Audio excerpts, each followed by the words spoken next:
छत्तीसगढ़ में जय वीरू की जोड़ी पर फिर से चुनाव। लो भला महाराज, कोई दिक्कत है बता लो। जय वीरू की जोड़ी पर ही चुनाव लड़ा जाएगा सर। ये फैसला हाईकमान पत्र दे देते हैं। सबसे पहले विशेष पिछड़ी जनजाति पंडो पहाड़ी कोरवा थोड़ा सा सम्मेलन का आयोजन किया गया है। ये एक क्रम है जो तय हुआ था। मैंने पहले भी साझा किया था कि पहले संभागीय स्तर पे और फिर हर विधानसभा स्तर पे।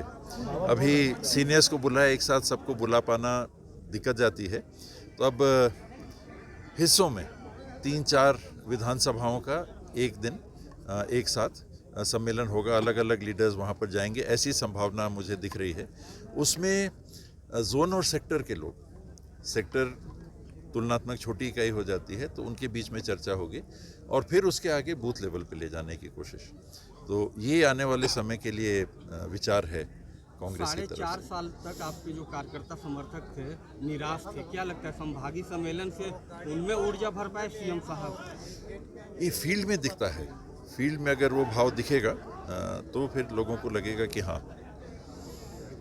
अपने तरफ से तो जो काम हुए हैं, देखिए एक सरकार की तरफ से काम होता है, उसमें कोई दो बात नहीं है कि सरकार में कई काम हुए, इसमें कहीं कोई दो बात नहीं है।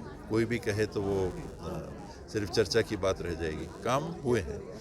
दूसरा पहलू रहता है कि जनप्रतिनिधि कैसा बर्ताव कर रहे हैं मतदाता के साथ, कार्यकर्ताओं के साथ। कोई टीएस बाबा के पास आए, टीएस बाबा ने कहा अरे तुम तो राकेश गुप्ता के आदमी हो, राकेश के पास जाओ काम करा लो, तो मन उसका छोटा होता है। जो फील्ड में कार्यकर्ता है उसकी पहचान प्रशासन के तरफ कैसी नहीं, हम तो टीएस बाबा से पूछेंगे तब करेंगे। फिर कार्यकर्ता की इज्जत और सम्मान फिर कार्यकर्ता का कहाँ रहा? ये जो एक गैप रहता है इसको देखने की आवश्यकता है और उसमें कार्यकर्ताओं का मन सम्मान बनाए रखने का जरूरत है। लीजिए ना सर, छत्तीसगढ़ में जय वीरू की जोड़ी पर फिर से चुनाव। लो भला महाराज, कोई दिक्कत है बता लो। जय वीरू की जोड़ी पर ही चुनाव लड़ा जाएगा सर। ये फैसला हाईकमान का है, सभी मिलकर और हम लोग तो सब शैलजा जी के नेतृत्व हम सब लोग काम कर रहे हैं। सब मिलकर सरकार महाराज बताइए वाला। हम लोग साथ हैं तो खड़े दिख रहे हैं, देखिए और काम भी कर रहे हैं और आगे भी करेंगे।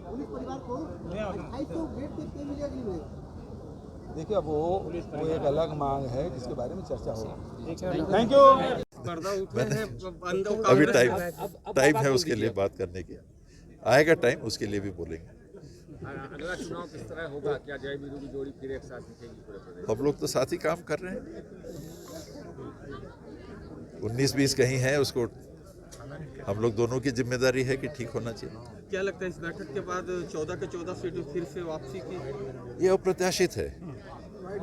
मेरे ख्याल से आज़ादी के बाद ऐसा शायद ही हुआ होगा कि सारी की सारी सीट कांग्रेस को या किसी एक पार्टी को मिली हो। जनता पार्टी की लहर थी तो भी सीतापुर हारे थे वो। 100% रिजल्ट आसान नहीं होता, तो मेरी आदत नहीं है कि बढ़ा के चीज़ को बोलूं। कुछ लोगों का ये रहता है कि टारगेट रखो, ऊपर का टारगेट रखो, 90 सीट जीतेंगे। मेरा ये रहता है कि जो वस्तु स्थिति है उसके आसपास रहने की बात करो, ज़्यादा हवाई वाला नहीं रहना चाहिए। सरकार बनेगी, इसमें मुझे भी शंका नहीं दिख रही। 14 की 14 सीट आना एक चुनौती है। एक कीर्तिमान सा स्थापित पिछले बार हो गया था। बाबा आपने कहीं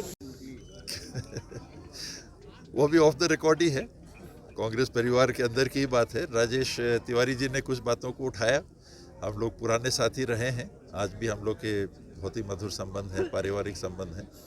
तो उस बात को मुझे लगा कि अगर बात उठ गई है तो और खुल के साथियों के बीच में चर्चा हो जाए।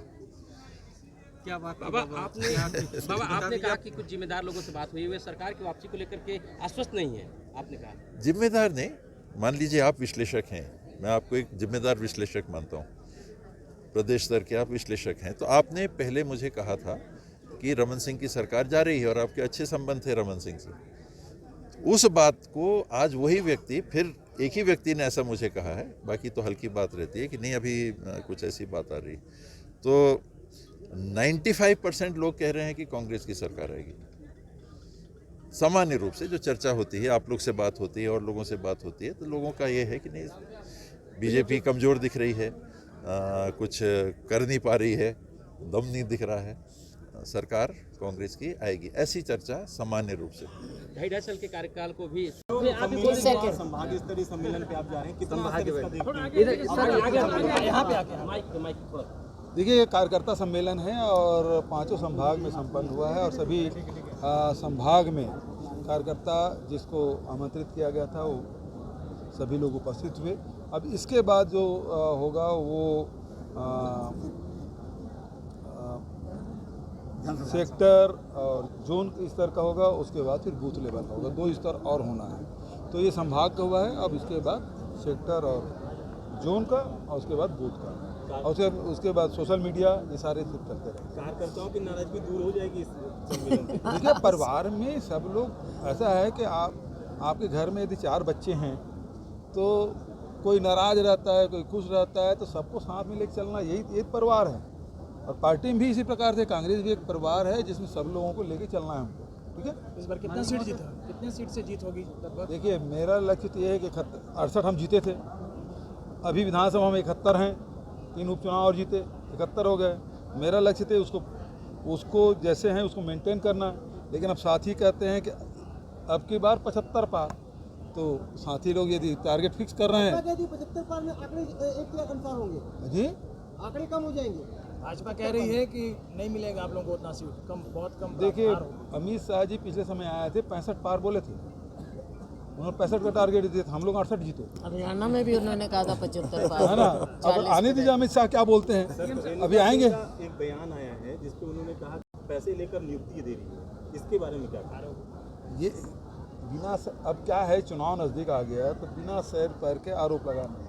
अभी से अरुण साहु जी कह रहे हैं कि धान हम खरीदते हैं, एक आध हेड बता दो, आप तो मंत्री नहीं, केंद्रीय मंत्री है ना। धान खरीदने का भारत सरकार का कोई हेड है क्या जिसमें वो धान खरीदते हैं?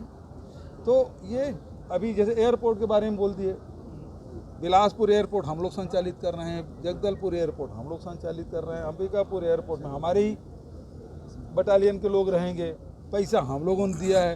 अब बता दो कितना पैसा दिए, कब किस डेट को पैसा जारी हो, बता दे रेणुका जी। तो राम और हिंदुत्व के मुद्दे को आपने